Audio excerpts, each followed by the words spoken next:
What's going on, nation? Back again, breaking down another fun slate for tomorrow. We got a lot of fast-paced games going on. Some of the top 10 teams and pace playing, so it's going to be a fun slate. First things first, I want to give a shout out to our boy, the Hoff, killing NHL right now. Had a big five-figure common night tonight, so congrats to him. If you're not with NHL already, get in there, start winning yourself. So, damn, what's going on, man? Hey How's man, how everything are going? you, Stevie? I'm good, brother. How have you been? Good, man. Good. Moving Good. away from Okay. the Yeah. weekend. Yeah. Man. Still got to play a little bit. Had a decent weekend too, winning, so can't complain. Nice. Nice, dude. Yeah, dude. I just want to say congrats to the Hoff too, man. Dude is like a hockey wizard. Like he has all these advanced line matching tools and stuff he's been telling me about, and like he's always on. Like he's crushing, man. He and Brew both are crushing NHL. So people missing out if you're not getting in on all sports because we're doing NBA, we're doing NHL, we got baseball coming up. Yeah, I know you're pretty pumped for baseball season. I know Man, you I'm play a excited lot for of, MLB. I can't wait. It's one of the most fun DFS sports there are. no doubt. I mean, not for the faint of heart. There's plenty of nights where have goose eggs and your stacks don't go off. But I love playing a lot of like GPPs and going after low end pitchers and low end stacks. And just want to mention we got our season pass still on special right now. We got $50 off, 124.99 whole season of baseball. Takes you all the way through, to October. So people should jump on that soon because that price is not going to be there for long. Yeah, an MLB guy. You big cash game, GPP. You're the guy who likes going crazy pitchers and taking some wild Yeah. shots, or I mean, it all depends on the slate. You know how it is. I mean, if I feel like there's a great cash pitcher, I like to lock him in and just, build cash games. But I also, I love last season going after some low owned pitchers. When you just like today, man, with basketball, when there's a chalky spot that's gonna be like hugely owned and it's not a great spot, just fading that stack or fading that pitcher or stacking against that pitcher. There's so many ways to get leverage in baseball. I just love it. You know what I mean? that's the fun of it. Yeah, and you can go so many different ways, and Right. lineup construction's always fun. Yeah, man. Like wrap around stacks, like 9-1-2, like stuff people don't do. Like you can get creative. You can go, you can not stack and just play like a ton of one offs and like just try to hunt home runs. There's so many different things you can do. But yeah, I'm pumped, dude. I'm ready for baseball. Hopefully we can Yeah, get me on here and too. do some baseball pods too. Definitely. I can't wait, man. When baseball is in season, it's the grind. It's the most fun grind too. It's Oh, not for like NBA where sure. you have to be sitting here waiting until the last minute for the injury news. Like you can really Yes. go through the whole day. Just digging Like in. I said, I'm a numbers whore, so you can have a fun day with MLB there. For sure, dude. Well, you want to jump into hoops for tomorrow here? Yeah, let's go. We got a fun 7 game slate. Actually starts 7:30 tomorrow, so we get the extra half hour I and some like that. most fun games. Actually, too surprisingly, start the beginning of the slate and then end the slate. So we're gonna go position by position as always. It starts at the top point guard.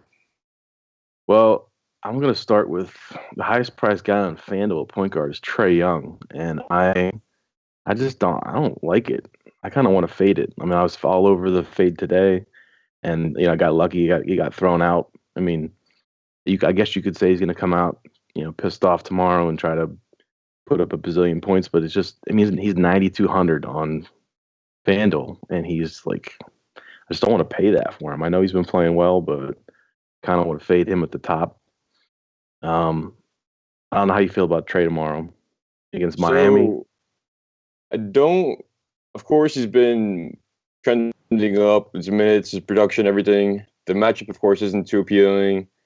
I'm probably not going to get on a lot of them because we'll go into two. I like a lot of this loaded mid range for, Right. especially for point guard today, where Me that too. 5 to 6.5, 6K range or so is really appealing. We've got a lot of guys with a lot of upside there and going to benefit from some injury news potentially. So that's the range I'm looking for most. And I like paying up in some other spots, but he's definitely Yeah. interesting where he's getting the minutes and production he's having now. I mean, I could see the angle and GPP taking him, but I just don't really love him point per dollar. He's starting to get priced up to where he's got to have like ceiling game to really make value on that price. Um, I mean, I know you're looking at DK. Are you looking at? I was going to mention him at shooting guard, but he's He's shooting guard on FanDuel. He's point guard, small forward on DK. Yeah, so I definitely like he on DK he's 200 less than Trey Young, so I think it's a good ownership pivot where he's probably going to come in less chalkier. He lost a little bit of minutes in blowout last game, but that shouldn't really affect his public perception on him. He's been balling out, man, ever since trade deadline. He's been playing really well. The match was nice. Price actually dropped a little bit too, so Yeah, I don't mind going to him at all. I like him. I like him a lot. I mean, he's my favorite bend up as far as in that range. I don't really love anybody else up there. I mean, there's not a lot of real high price guys to begin with, but who's your favorite mid tier guy? I'm kind of curious to see who you say here because I have a Yeah, couple. so sticking with like true point guards, dropping down from Trey Young, like Doncic at the 9K range, you can go right down. Fox to 7.5 on DK is kind of interesting too. Mm-hmm. I think a lot of game log watchers are going to be off him. They're going to see like the 29 minutes from him, and they're going to see the 7-point game and think it was a close game and might be off him. Right. But he actually lost. He had like 2 fouls in the first 2 minutes of the game. Last game, got pulled early. So that definitely hurt his production. Of course, it's a decent match against the Knicks. Yeah, I mean it's an awesome matchup. But Dennis Smith Jr. defense is not good defense. I love the Yeah, matchup, but here's the rub. Like the total's nice, but the Kings are 11-point favorites at home. The Knicks played yesterday. Like I like it, but I don't love it just because like Jesus, what did they lose by? They were losing by 40 at one point today. Like how are they going to stay in this game? I don't know. yeah, and that's Drew too. Drew Holiday right above him for only 100 Yes. more. Oof. Another guy with not that appealing of a matchup, but ever since when we heard like AD and his minutes would be cut, like they only really took him from like a 40-minute per night guy. So he's floating around like the 35, 36-minute Yeah. mark. And if he's 7.6 at this price range, like he's been smashing hit value. I don't know why his price is dropping. He's massively underpriced, dude. Like he was Yeah, the first guy I noticed. I pulled up DK pricing and I was like, Jesus, like 70, 7,600 for what he's been doing. And then, of course, if AD's out, if AD ends up sitting, like, I know it's Utah, but still, I don't see any way he doesn't smash that tag. yeah, and I like a lot of other guys too. Like right below him, where I said Fox 7.5, even like Lou Will, who's 6'8". But it's hard Mm, to make a case where, of course, Lou Will has like a 50-point ceiling or so. But you go 800 more to Drew Holiday, and you get a lot better floor. Like the safety's there. Um, like he's been hitting 43 plus for the last 5 games or so. I think it's a lot safer option and definitely 6x without the big risk factor there. So I like Drew a lot tomorrow. He's for gonna be sure, worth man. I my mean, price. just for reference, he is 92. I mean, he's a shooting guard on FanDuel. He's 9,200. So, like, that should tells you just how underpriced he is on DK. I mean, he's definitely an elite player over there, I think. And he never gets the ownership respect that he really deserves too. Again, I think it Right. goes back to when we heard that his minutes and AD is gonna get cut a little bit, but That's he's in still floating in everybody's the head. 35-minute range. So Right. What about I'm looking here and the next guy really pops for me and I was all over him on it was yesterday, it was Saturday. I had him as like a DK core play for GPP. Is Derek White against Denver. I mean, dude has been awesome since he came back from injury. been playing well. He got stretched to 30 minutes last game. Right. Again, of course, you got to like him a lot when he's been just under point per minute player the whole year, and he's gonna get stretched to Right. 30 minutes or so. Like he's been performing well as of late than compared to earlier in the season too. So I have a lot of interest there where we don't have a lot of true salary release so far in this 7-game slate. Right. Um, if he's gonna be that price tag, I can't imagine him killing you here. So where Yeah. he carries some upside, I definitely like him a bit there. I know I jumped a bunch of guys pro on DK just because he's 6'2" on FanDuel. So, I'm looking he's like the next guy down my list, and then I look over at DK and he's 4'9". It's like I mean, that's tasty. Yeah, and going into shooting guard a little bit too, like we're gonna hit on it there, but he's 4'9", he's shooting guard eligible, but shooting guard's kind of a barren position on tomorrow's slate, and it's a place I'll look for value there, so I like him a lot. Mm-hmm. Uh, But even again, staying back in that point guard, the 5 to 6K range, you look at a lot of these guys like Pepev, Dragic is a nice Hmm. GBP play. Rondo, who's still dirt cheap, even though like he busted last game, but he's not going to shoot that awful again, and he Right. He has the got biggest benched on misses. the stretch. You know, Yeah, I mean, Alfred Payton. You like any of those guys at all? I do. I mean, you got Winslow there too. I know he's small forward eligible too, but like he's still 5'7" in a great pace up spot against the Hawks. Like, I mean, it's loaded. I mean, it is loaded on DK over here. Like, because you have some of these shooting guard eligible guys, you got some of these other guys who are just massively underpriced. But yeah, I do like. I mean, how about Moutier? I know if you're gonna take a Nick, like, why not take him off the bench? Like, it seems like the Knicks starters get blown out, and then their bench guys just get all this run late. You could play that side of it. Try to run Moutier out there at 4-9. So one of my favorite plays of the slate too. It's going back up a little bit. It's going to be the narrative guy's favorite play of the day, the big revenge game for Eric Bledsoe. The whole Oh "I don't want to god. be here" tweet going back into Phoenix, and he's priced fair. The match was decent, 6'5". Oh man, He's been on a he tear too. he's such a troll. Like I mean, he's massive chalk 2 slates ago and sucks. And then everyone gets off of him, and then what? Giannis is like late scratched, and then he goes nuts, and then he sits out And last then he game. gets late scratched. Yeah, And he gets late scratched. Like I can't ever figure out Eric Bledsoe, and his minutes too. Like I don't. I mean, I guess they don't. They have a lot of guards in that rotation, and his minutes just like sometimes he plays like 26 minutes or something, 28 minutes, and you're just like, how many minutes? I know he's a great point per minute guy, but how many minutes are you getting? I don't know. yeah. It is tough too because we've seen those games where gets 21 minutes and will shoot 4 field goal attempts, and then he goes right up Right. to 31 minutes, like only 9 minutes more, and he's I shooting mean, 24 field goal attempts. like But GPP, he's GP. cheap, and I'm not a big narrative guy, you know that, and I'll never Yeah, try to and I'm tout a not narrative. But this guy wants to go back to Phoenix and make that statement. So crush him, right? I have this like whole theory with Phoenix that like I know it used to be like in everyone's heads that we attack Phoenix with point guards and we attack Phoenix all the time, but they play slow now and they don't like it's a pace down spot for the Bucks. Like I don't know, I don't know how much Milwaukee I'll have. I just we'll see. He's definitely in a good spot. He's a good play, but there's a lot of good plays. You gotta you gotta figure that out at some point.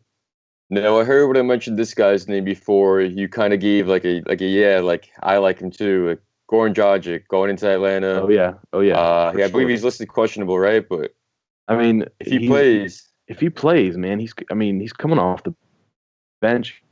And he's all the with the same. He's been on fire, dude. Atlanta against point guards against Atlanta. Like, I definitely like Dragic. I mean, I wonder what they're gonna do with his minutes. They're gonna keep him in that 25-minute range the rest of the season because they're worried about his health. I don't know. What do you think? I think they tried to keep him around that bench role for a little bit, coming off the bench, keep him healthy for the playoffs, and don't push him. But even when he's coming off this role, his usage has been pretty dominant. He's being really efficient. Mm-hmm. Still seeing 25 minutes or so, and the matchup's amazing. Like Yeah. I probably can't, you can't go there in cash games really, but if he does get rolled in, which we will know because he has that first opening game at 7:30 tomorrow, Right. It's just a cat. I'll have some I like it. GPP interest there.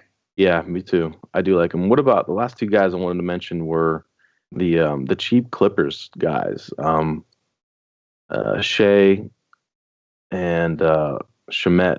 Shamet point guard on Yeah, DK. no, he's shooting guard small forward on DK. Okay, so he's a point guard on FanDuel, and I mean he's like 4'6" and Shea is 4'3". Both of those guys are just playing a lot of minutes. Like Clippers just keep playing those 3 guard lineups with Pat Bev out there, who I like Pat Bev too, but he's like 6K on FanDuel. Like, he's Pat Bev's just so reliant on all those peripheral stats. He's never going to score 20 real points. But, that game, that late night hammer is going to be like getting that game right is going to be a big part of the slate, I think. Definitely. That whole guard rotation for the Clippers becomes a little interesting in this matchup too. Total is a 238 right now. Yeah. Relatively close spread at 4-point spread. It's gonna be that late night hammer where I'm sure if you don't have a piece or two pieces at least from the game, like you have to worry a little bit if you're up top that you might not hold there. But Right. Papev and Shea Alexander definitely like a lot there. Yeah, for sure. You want to roll to shooting guard? Yeah, move straight into it. Go ahead, shooting guard, start at the top again. All right, so I'm over on FanDuel here, and we got Luka and Drew, who we already covered. But sandwiched in between them at 9,300 is Donovan Mitchell, and he's been on fire in a massive pace up spot here against the Pelicans. And if there's one guy I really want to pay up for, it's probably him, especially like GPPs. Just he has an awesome ceiling. I really like D Mitch tomorrow. What do you think? Yeah, so Donovan Mitchell is going to be one of my favorite players too. Again, shooting guard's pretty barren. Okay. 8,300 on DK. Jesus, yeah. Okay. Sorry. Yeah, he's in a position where I don't love a lot so far. He's getting a great matchup. He's been playing a ton of minutes and shot volume's up now. He's been playing well. Like where I see, if you even want to just game log watch and go to his last like 10 games or so, you're barely seeing games under 40 DKP. Right. Even in some of these tougher matchups too, like Golden State, Denver. Like if he's gonna be able to play up and do well in those matchups where he's kind of carrying himself through not just his scoring ability, but he's getting his stocks, he's getting his rebounds and assists per game. So I like him a lot in this matchup. Jesus, 32 shot attempts last game. 32. That's, and 14 free throw attempts. Like, if that game stays close, so the Pelicans can hang like that Utah, like they don't play Utah or they don't play guys against Utah, and that's a mistake. Like, look at that Utah Milwaukee game the other night. Like, all those dudes went off. Like, you got to play Utah, and you got to pick on Utah sometimes too, despite the fact that no one wants to. So I think it's a nice game stack if you wanted to do run like Drew and D Mitch and Favors or somebody too in there. So I'm going down a little bit too now. Buddy Hield, 7K on DK. He's been playing really well, and his shot volume's insane. He's shooting around 20 shots per game or so. His rebounds are up now. Even he's getting a few steals now and then. Matchup's nice. Go ahead. No, you're good. He's been good, man. Like earlier in the year, he was so kind of hit and miss and inconsistent, and you're worried about minutes because they had Shumpert in there, and you never know who they're gonna play the minutes, him or Bogdan, and but he's been consistent, dude. He's almost like, hate to say it because he's like a GPP kind of player, but he's almost become like a cash game play because he's just got this awesome floor. Yeah, it's exactly that too. So one of my favorite things, I love targeting these guys that have a relatively good floor where he's performing around like 33 to 35 DKP minimum in these closer games. Again, like the spread might hurt him a little bit if it gets out of hand, but he has a nice floor with a relatively high ceiling too. So right, it always brings some appeal for me. Yeah, man, that Kings Knicks game, if you get it right, if you stack it right, or if the Knicks hang tight, like there's a ton of fantasy potential in that game for sure. Anything else you see down at the bottom for shooting guard? Well, we talked about Lou Will already. Bogdanovich. Again, you got Knicks guys like Dotson and Trier. Like trying to get them right is no fun. But if one of them plays 30 minutes against the Kings, like they're gonna smash. So, I'm interested there. So who I see so far, I like Joe Ingles a lot. Even with Rubio back and everything, he's still priced pretty fair. It's just also break. He's been playing amazing, 30 plus in his last 5, and going into a great matchup for him. His assist percentage per game is insane, like above 30% plus per game, and his usage isn't really what it relies on. He's only been around like a 20% usage in the last 5 or so. Right. But he always gets his stocks. His assists are always there. And we've seen that he can get hot from 3 and knock down a few of them and to really help the ceiling too. So I like Jingles a lot. I love Jingles. I just kind of forgot him there because he's a small forward on FanDuel. But I mean, for sure. And his price, like, that's the thing with him. His price like rarely goes up because like DK hates him and they always keep him 5K something. But for sure, I like him. So the other guy too, I'm taking a look at all at the bottom is going to be Ben Bree. If Prince is out, who he's been sitting out with the birth of his baby or Right. potential birth of his baby, he didn't travel. I doubt he's going to play tomorrow. At three What is five, okay? yeah, 3-5. 3-5. I like him a good bit. He's going to be playing these minutes again. And a really nice match. What I think this said last show too. I like targeting guys that are coming off bad games where shot 1 for 8 last game and still scored 23 DKP because if he has one decent shooting game, then he shows a nice ceiling. He's Right. pretty cheap too. And like I said before, there's no true value on the slate so far, so how am I going to Right. him? He's like massive chalk, and then people will forget about him because there's other options, and he didn't smash today. So I like him. There's one guy who's like a possible pivot right below him. And I know you like this guy. It's Pat Connaughton. What do you think about Pat? I love Connaughton too. Like he's one of my real life favorite players I because know you like him. I love the way he plays, and he's still pretty cheap too. But He with gets everyone coming bored, back, right? He gathers yeah, boards. I think he had like the second or highest uh vertical coming out of the combine when he first came out. I think he broke the record for a little bit, but now it's broken. So that's pretty interesting too. But I mean, I just look mean, at if his he's last 4 games. He's like 6 rebounds, 5 rebounds, 5 rebounds, 6 rebounds. Like, if he makes some buckets and he's, gets assists, like, I mean, he's too cheap for the minutes he's getting and the fact that he's got, he can contribute across the board. yeah, and all these guys that like the ancillary pieces too are still injured. That kind of snowball into his minutes being helped into like the mid 20s or so. DiVincenzo, George Hill, Sterling Brown. Hmm. Ilyasova was questionable too, so if he's out, it'll only boost him. I don't mind going to him really. Yeah, I mean, you probably don't have to, but it's just one of those guys you're looking for a pivot off another guy, or you're just making a ton of lineups or whatever. All right, you ready to go on next Go right position? into small forward. All right, so it's basically, do you LeBron or do you Giannis? Like, I feel like you're gonna want one of those two guys in most of your builds. I think I'm leaning LeBron just because I think that game stays closer. The Lakers suck right now, and I think whether they win or lose, they'll at least it should stay That's the close good thing about throughout. it too. No matter how awful the Lakers are, which they absolutely suck, and Suck. it's embarrassing even how LeBron's playing right now. Like Yeah, his fantasy appeal is irrelevant to that, and which he has a lot of it to do. yeah, man. Tonight too, going against the Clippers too. They did really ramp up his minutes to like the 40-minute mark plus now that they need him, and it's looking like a slim chance they're going to make the playoffs. But if he's still be playing around 40 minutes or so, an amazing matchup. I He's think I'm going to been. go with safety with LeBron too. Yeah, I mean he'll be the chalk, I would assume, just because he's in that great spot. He's a couple hundred more on FanDuel. He's a couple hundred less on DK. I noticed. Um, yeah, obviously Giannis is like a great pivot and a great GVP play, especially because Phoenix just gets like destroyed inside by guys. Um, and he has like such elite per minute upside. But if push comes to shove, LeBron I think is the top play of the position, and Giannis is a good play too.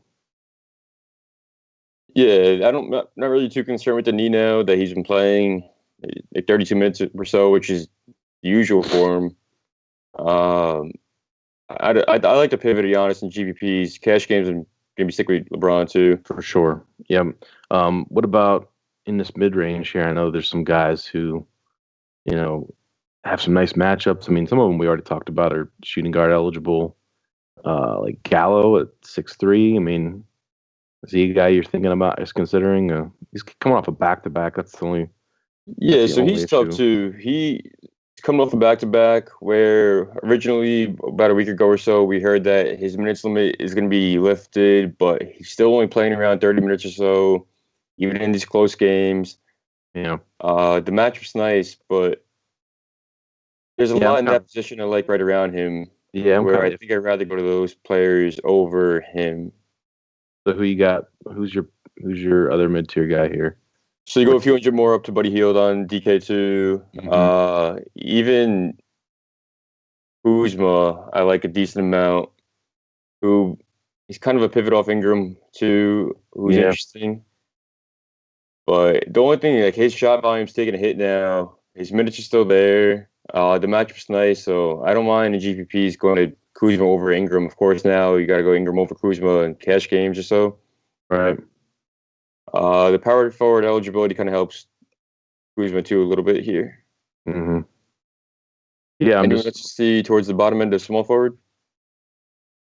Yeah, I mean, Jingles already. One guy that I think's kind of getting overlooked for his upside now that he's been hitting in GPPs is former Knick Tim Hardaway Jr. Oh no, I brought him up last time with you, and go ahead. He's still on 5K. He's picked a nice, priced it. Lost a lot of minutes, of course, last game because of the blowout. But right, if he's still going to be playing around 35, 36 minutes in a potential close game, yeah, it's a 5-point spread, and that's at home. Got to think he's going to see full game run. I like him a lot there. He's been hitting around like 6x plus in these games, so again, not reliable for your cash games, but I don't mind going to GPPs. Yeah, and for sure, I like stacking them with Luka actually because Luka's probably going to assist him on a lot of buckets. They're a nice little correlation there. Man, there's not a ton. You already mentioned Bembry too. Like, a lot of these guys they're just all multiple position eligibility on DK. Yeah, Winslow, you mentioned when we were talking about point guard, but he's one of my favorite plays too. The match is amazing. He's been getting a lot of ball handling responsibilities, and especially dodging out, that helps him there too. He's only 5'7" and going into the Hawks, so I like him a ton tomorrow. Yeah, I do too. He kind of busted. Not say he busted, but he had like a floor game last game. Didn't get full run, so maybe people will be off of him too. It was crazy when I was watching that game. Like I had a ton of Winslow, a ton of Bam last slate when they were on it, and I saw a blowout run. I was like, oh man, it's gonna kill me. But then I see Josh Richardson still playing 35 plus minutes and absolutely smashing. Right. And like, why couldn't that just be Winslow now? But it worked out for me. Still did pretty well. Yeah, and I mean, I guess we'll get to the Miami power forwards here in a minute because that's a situation I want to check out. Are we good at small forward? I'm not seeing anything great. Yeah, so Bridges right into power forward now. All right, so the big question really is, do we get Anthony Davis playing at all because he's cheap if he does play. He's 7-6 on FanDuel. And he's 6-7 again on DK. And like we saw like the other night, like he only played 20 minutes or 21 minutes, and he's still at 40 DK points in 21 minutes. Like, I mean, that's what, almost 7x value in playing 20 minutes. So you have to consider him. Yeah, he's at the price tag now where you really have to start taking that good look at him now at 6'7". Right. And maybe they'll freeze him there and they won't drop him any lower because if they go any lower with him and if he plays, you're just gonna have to play him, like even though you don't want to. And we've seen him too. Even going back, if you go back to February the 8th against Minnesota, he only played 25 minutes in that game. He scored 52 DKP. Yeah, like I'm sure that's more of an outlier than anything there, but he has the ceiling even at the short minutes and. Right. This underpriced now, like you gotta really start to consider him now. The ownership thing too is like he's going to be low owned like almost every slate because no one wants to play him, and it's kind of everyone's just sworn him off. Well, anyways, if he does sit, then obviously you got to look at Randall, he's priced up a bit, but he went nuts last game without AD in there, and he's 82 on DK. People are going to see that first ranked defense against Utah, and they're not going to play him. But, you and I know he can put up 50 burger easily. He's just a fantasy beast. Like, I definitely want to play some Julius Randle if AD's out. Yeah, if Randle's out, you got to love AD, definitely. 82, he's kind of like the opposite of Kevin Love, where Love saw his price increasing when he come back from injury because it was always skeptical on the minutes he's going to play. Mm-hmm. But you really want to get above the wave here and play him before he has that smash game where his price kind of freezes too. Because if he's 6'7" and he goes to like 40 plus, he's not going to continue to see his price decrease. Like you want to catch him on that one game where he can go for like 45 or so, even in 20 to 25 minutes at this price tag before the rest of the field does at lower ownership. So I mean, I might take a few shots at him tomorrow. he's got the Q tag because he's sick. It's an illness. So, I mean, that Q tag on top of everything else is going to keep people off of him. So, if AD is in, I'm playing him. If I'll make it simple, if AD's out, I'm playing Julius Randle, and I'm definitely playing, Check Diallo. Yeah, Diallo's interesting too. My thing, so I like him because his price tag's still cheap, and we know the production he can have, but he's actually not any better of a producer with ADL. I just like because it gives him a little bit of more of a minutes floor there. Minutes, minutes for the minutes, right?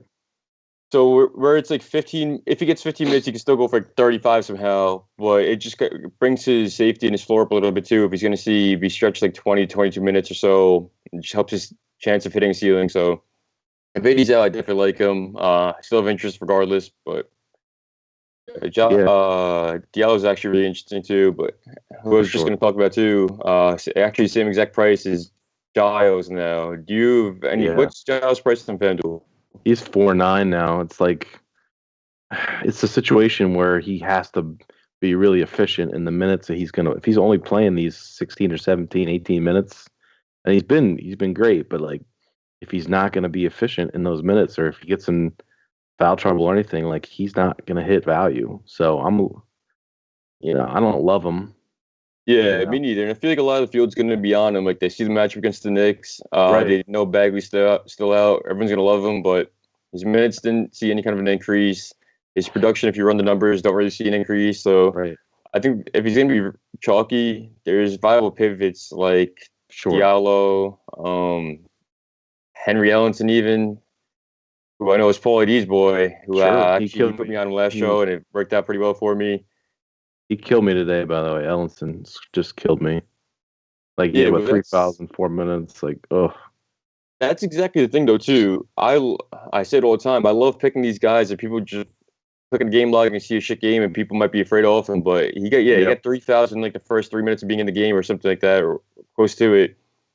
So if he sees like the 25 plus minutes against the Kings. And he'll see the blowout run if the blowout happens too. I have a lot of appeal here, especially where we're going to see some chalkier guys like Diallo and Giles come in. I think Ellison's definitely going to be the lower stoned out of him, so I'll probably fall on him a lot. How about like another $100 for your boy Noah Vonleh? He really was my boy for the beginning of the season, but I know like every day. Play Noah Vonleh. And it worked out. Like back in the when he was viable, and it worked out. But he's been playing well, and two games in a row now. He was a big beneficiary of Ellenson getting that foul trouble last game. Right.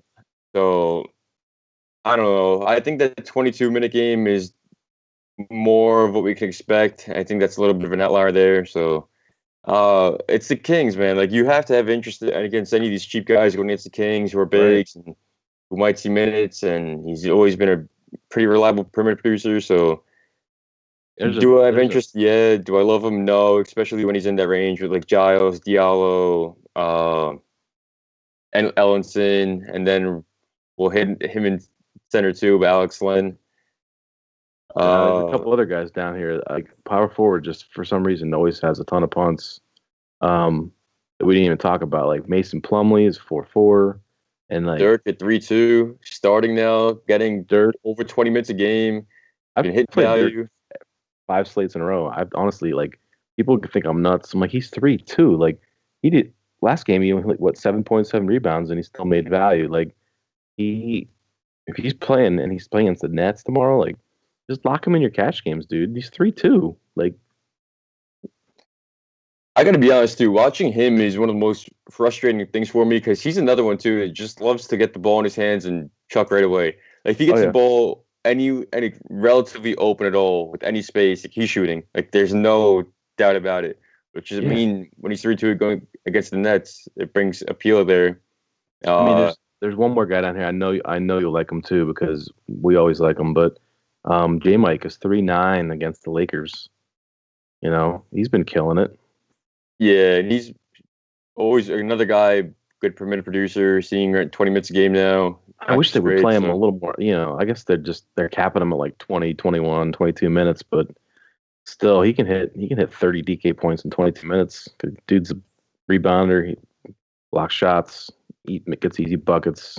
The Lakers, dude, like Lakers just get destroyed inside. Like I played Aiton the other night at like 8% ownership because he just he had like a 45, 50 point game against him. Like no one wants to no, like people just forget that the Lakers just because they got JaVale McGee who like blocks some shots, they just don't defend at all.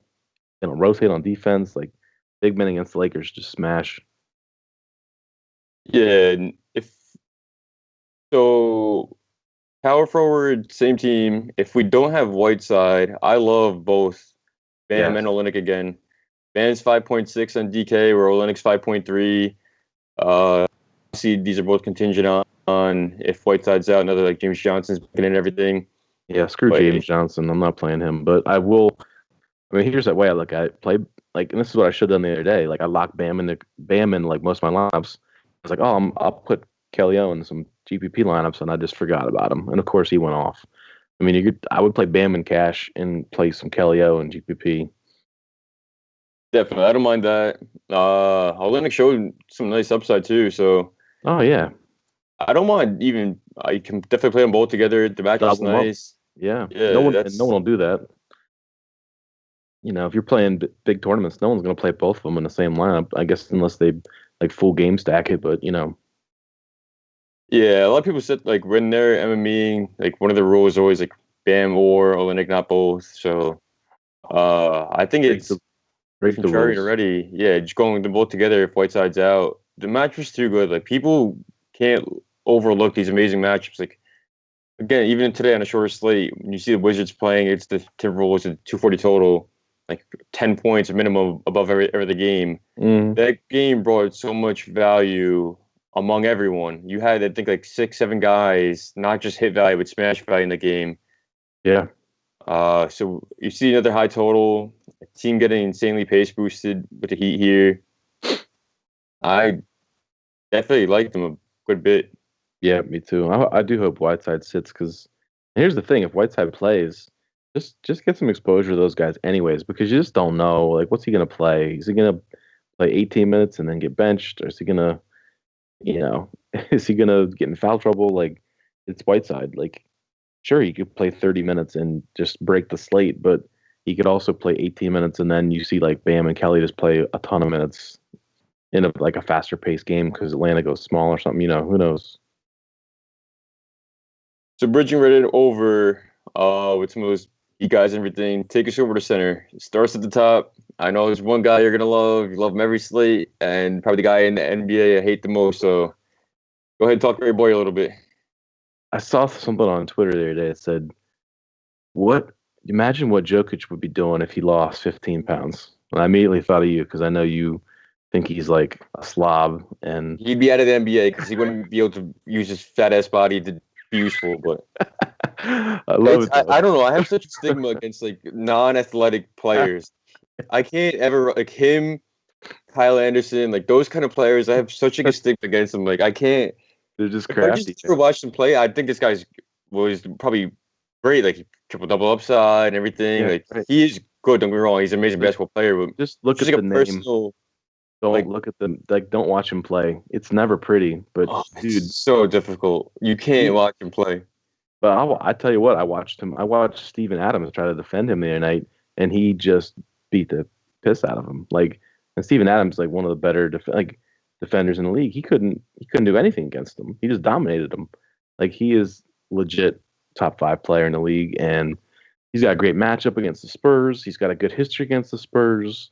I mean, he's 10-3 on DK, and people are going to pay up for LeBron, and they're going to pay up for others. And, if he's going to be under-owned on a slate like this, I want some exposure. I'm not saying put him in your cash games or anything, but, get some exposure to the Joker, dude. He's a beast.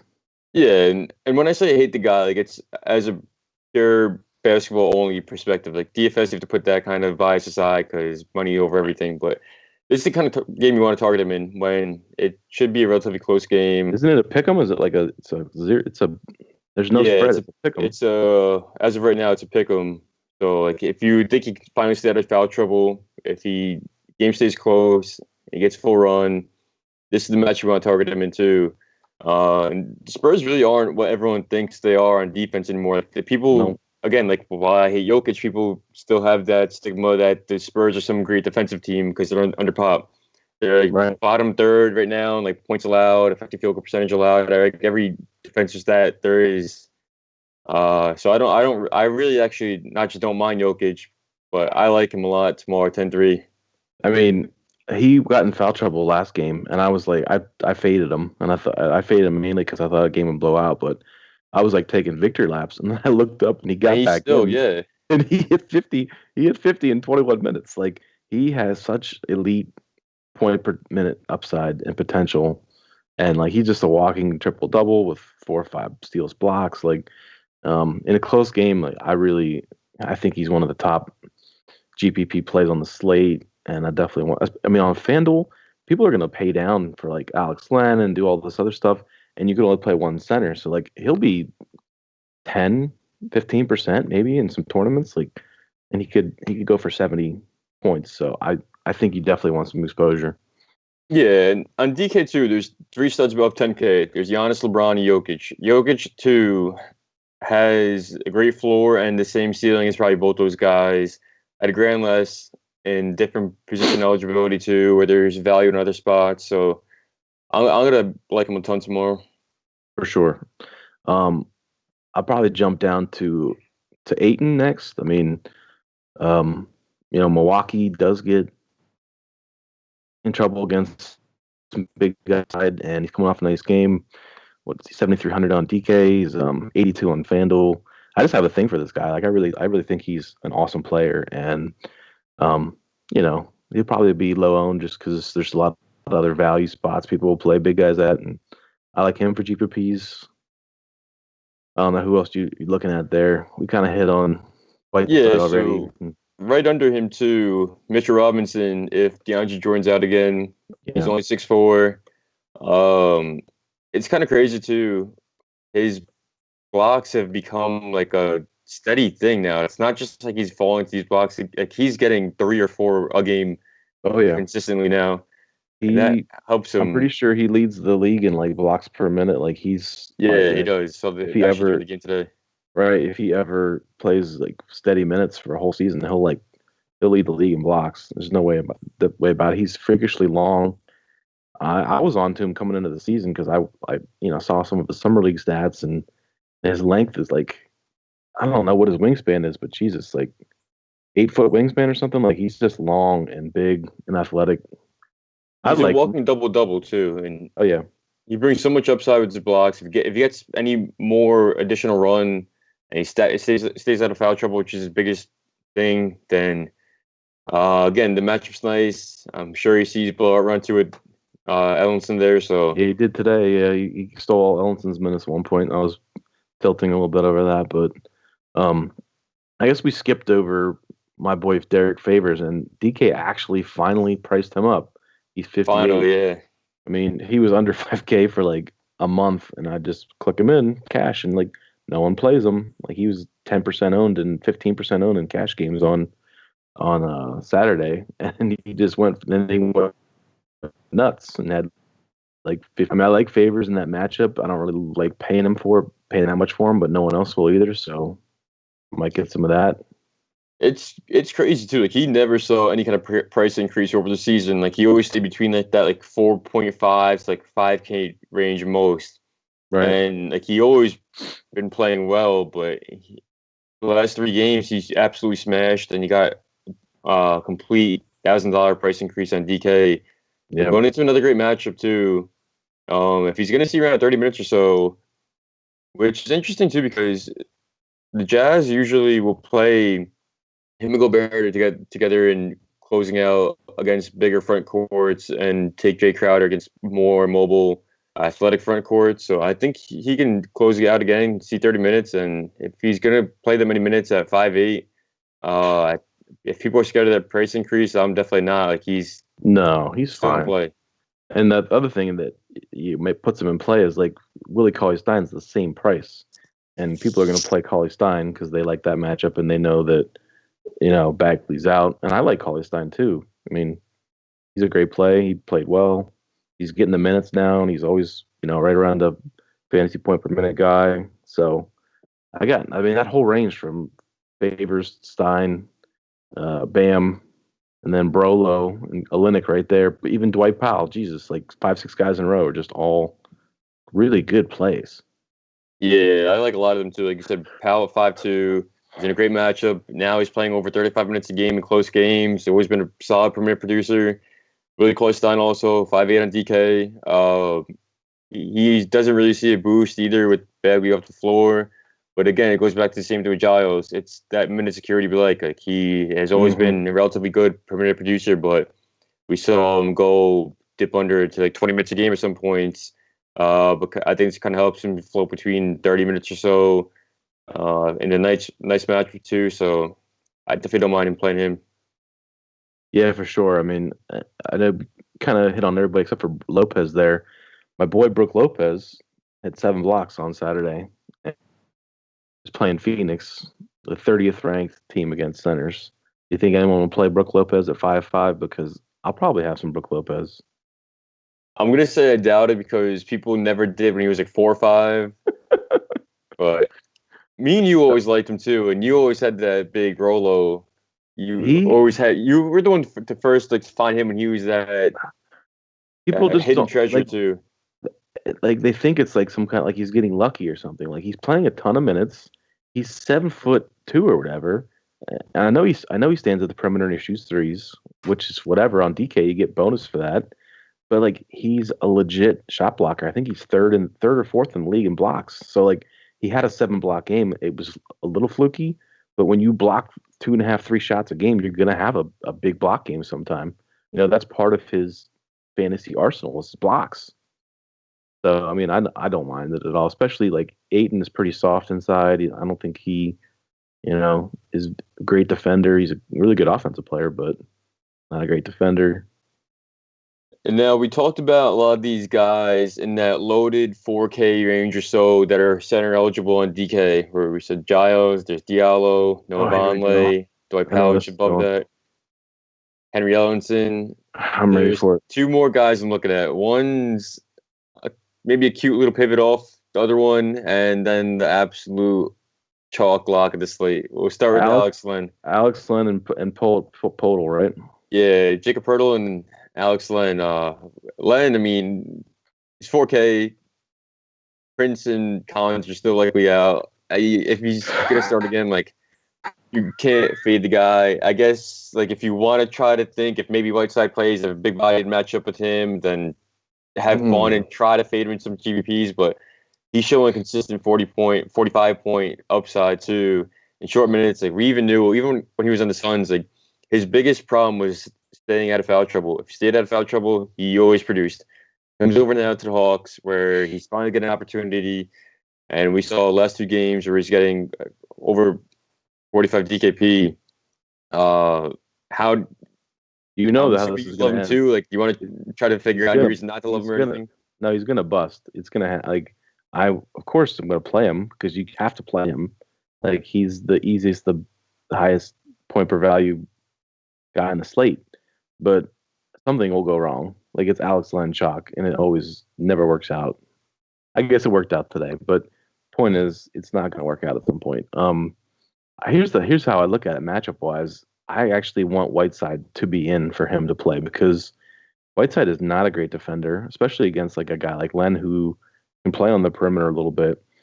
And frankly, if he's playing against Bam, I think Bam's a much better matchup for him defensively. And so I'd almost rather Whiteside play because then I feel like Len will have a better matchup than if he faces Bam. But either way, you got to play him. You have to play him. He'll be like massive chalk in cash games. He's an incredible value. Um, but in There's no other way GPP, around it. Like, he's gonna be chalk. He's an amazing play. Cash games, you play him. You don't second guess it. I Do you could see want a to try to? case. I could see a case for me for like being underweight in tournaments though, just because, like we said, there's so many other guys you could pivot to. Like I know you're talking about your boy from the Spurs here in a minute, but um, I guess if he goes for 50 or something, yeah, you'll need him to win. But yeah, I don't know. He's gonna be mad on a with a number of options that there are. He's gonna be massive chalk. Like you can always fade the chalk, like in tournaments. Doesn't matter. That's the thing too. There are a million other pivots around him in tournaments at the same exact price tag with the same position eligibility. So Right. it's definitely possible to like He was he was go like underweight, don't fade, but go underweight in GPPs. But right, and he was like that's the thing is he was probably 40 or 50% owned in some of the bigger GPPs I was in on DK today, and of course he smashed and like you needed him, but people will go right back to him because they're afraid I'm not playing him. Like people play those big GPPs like they play cash games. They roll chalk out there because they're terrified of losing. So do something different. I said to the guys today like don't be like fade Trey Young today. Like just do it. Like he's gonna be way over with like super duper chalk. Just fade it. All right. yeah, and definitely too, like both in this game, he both of his the two games were against the same matchup against the Bulls. The one game where he benefited huge from the Spellman injury, the four quadruple overtime. That's where he saw 36 minutes and saw 46 DKP. Then the next game, he only saw 27 minutes, so what we can probably expect from him. Still smashed and had 48 DKP. So if we even think he's going to play 25 minutes or so, still going to play really well, but there is some merit to fade him there a little bit. Not completely, but I'm saying you can definitely go overweight on him, on underweight. Yeah, I wouldn't totally fade, but I would definitely go underway a little bit. Um, I'm just looking at yeah. All right. I'm trying to look at Bam. I know Bam has been playing a lot lately, and like I'm looking at the guys who've come up against him, and they've struggled. Like just the other, like I made the mistake of playing Clint Capella against Miami a couple slates ago, and like Bam like shut him down. Like he's a good defender. So that's my case for fading him. If Whiteside's out and we load up on Bam and all these other guys, then people are gonna like, oh, run it back with Len, but he might not be a great play in that scenario. Yeah, and then the guy I just mentioned too down there as a kind of little pivot from him is Pirtle, 4,100 going against the Nuggets since he's been started the last two games, 34 and 26 minutes. Powell was shipped, so kind of gives him less competition for minutes there. Mm-hmm. And like they need his big body against Jokic too, and it's the same thing I said kind of with guys going against them, but they need play a big front court here. Well, I can imagine he has to play that round 35 minutes or so and producing really well. So I like him as a strong pivot off a lot of these talk plays at the same Yeah, I price mean, range.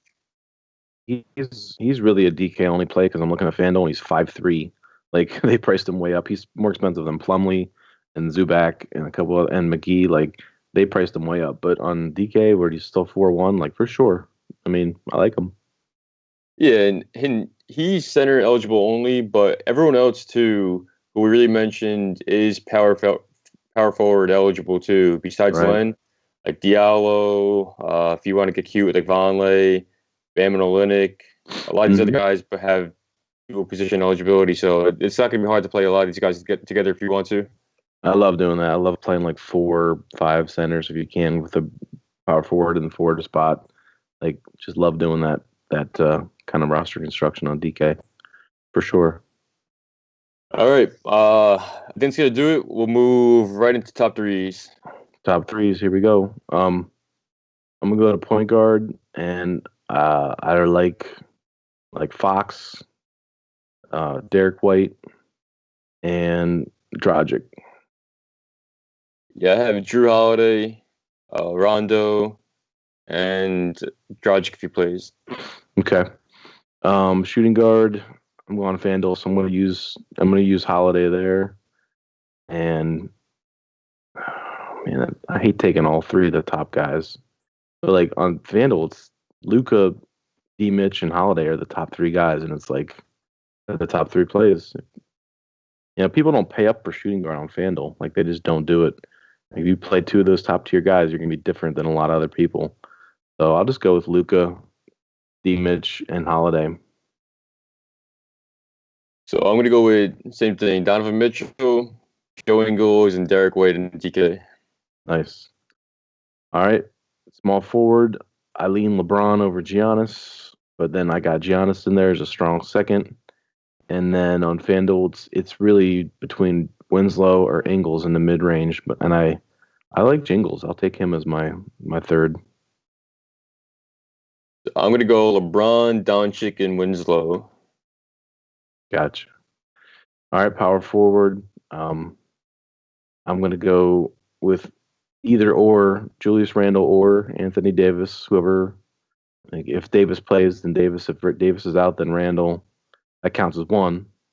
And then I'm going Kelly O and Bam as my 2 and 3. So I'll go Whiteside's out. I'll go both Bam and Olynyk. There you go. I like Henry Ellenson. I think he has a decent given a cheap price tag. And I'll still stick with Favors at 5'8" too. Nice. Yeah, Favors is $7K on FanDuel. Like that's just shows you like they respect what he's doing over there, especially because all the blocks are 3 points each. Center, I'll go Jokic. Mitch Rob is 7-1. I'll drop down to Willie Cauley-Stein at 6-1, and then Alex Len chalk at 3-7. Yeah, you guys stick Alex Len at chalk at top for me, Jokic, and then Pirtle. Nice. All right, man. We ready to introduce the beer bet segment here? Go ahead. So Stevie and I in the Slack are always making beer bets, and I'm winning all of them.